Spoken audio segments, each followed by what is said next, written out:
big questions around all of this and few answers at this point. Starting with yesterday's meeting, what was asked in that meeting? What information did Maxwell provide? And can she be trusted to tell the truth? Here's what her attorney said afterward. He took a full day and asked a lot of questions, and Ms. Maxwell answered every single question. She never stopped, she never invoked a privilege. She never declined to answer. She answered all the questions truthfully, honestly, and to the best of her ability. So Todd Blanche has said that the Justice Department will share any information that they learn, quote, at the appropriate time. So stand by to stand by. So as they are set to meet again, that bizarro kind of meeting highlights how much the White House is struggling to turn the page on the Epstein focus. The bipartisan calls from Congress are growing for DOJ to release the already existing and already redacted files that they have on the Epstein investigation. The Republican chair of House Oversight, James Comer, has issued a subpoena to depose Maxwell. He's also now saying he's moving quickly with issuing a subpoena to the Justice Department for all of those Epstein files. CNN's Kara Scannell tracking this one for us this morning. And Kara, there's a lot going on here, but let's talk about this meeting today. What is known and not known about what they talked about yesterday in Florida, and what's expected down today?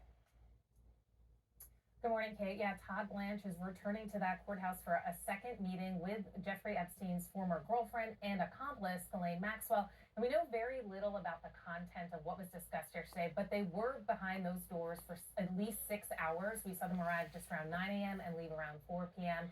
And her lawyer said that they was asked a lot of questions, that she answered all of them truthfully.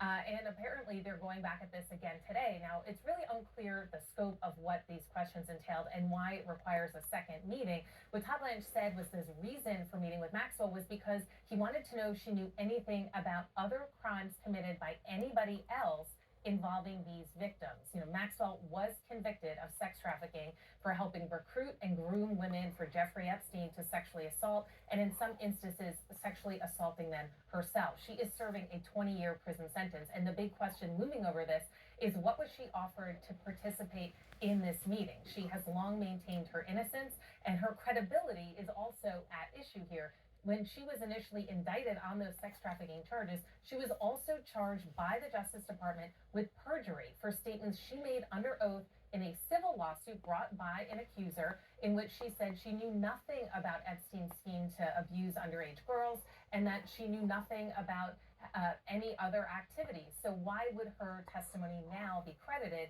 And what is it that they're asking her that requires her to come back for a second day after already spending about 6 hours with her when she has always maintained her innocence? So a lot of questions that we're still waiting for answers for, and maybe we will get more of that after the meeting today if her lawyer does address the press again, or if Todd Blanche does provide more information. But still big questions. What were the ground rules here? What has she answered? And do they believe her now, and compared to what they had said were blatant lies, perjury, before? That's a great point, Kara. Thank you so much.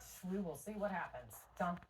All right, this morning, the New York Times reports that the president's name appeared in a contributor list for a book celebrating Jeffrey Epstein's 50th birthday. Important to note, the president has not been accused of any wrongdoing related to his relationship with Epstein. But that new reporting comes just days after the president denied writing a note for a birthday book that featured a hand-drawn sketch of a nude woman. CNN's Kevin Liptak is at the White House with the latest on this. Good morning, Kevin.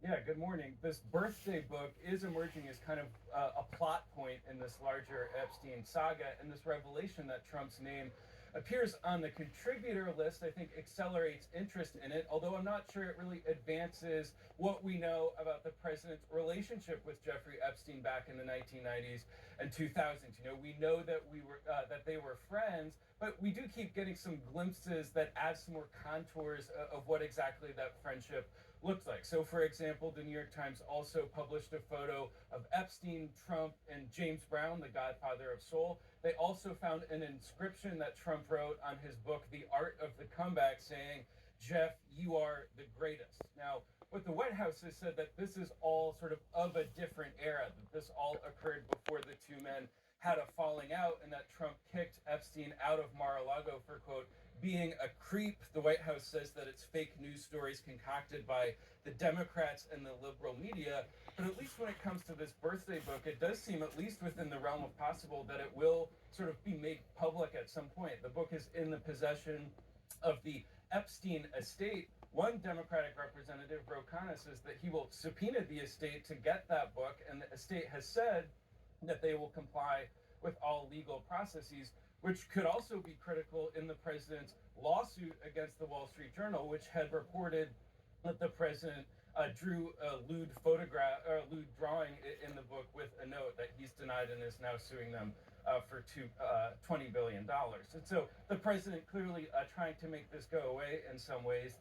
He will be putting some geographic distance between himself and this story later today. He's set to leave in about an hour for Scotland. He's visiting his golf courses there. He'll also meet with the prime minister, but it's not entirely clear that, you know, the entire Atlantic Ocean will cause this story to completely die away. No, I mean, even before he gets to the ocean, even before he gets on the helicopter, one might think that reporters could ask him questions about what's going on, and especially these Todd Blanche meetings. Kevin Liptak, you're there. Thank you. Keep us posted. We'll talk to you soon. Kate. Let's see if we hear from him this morning during the show. As the humanitarian crisis in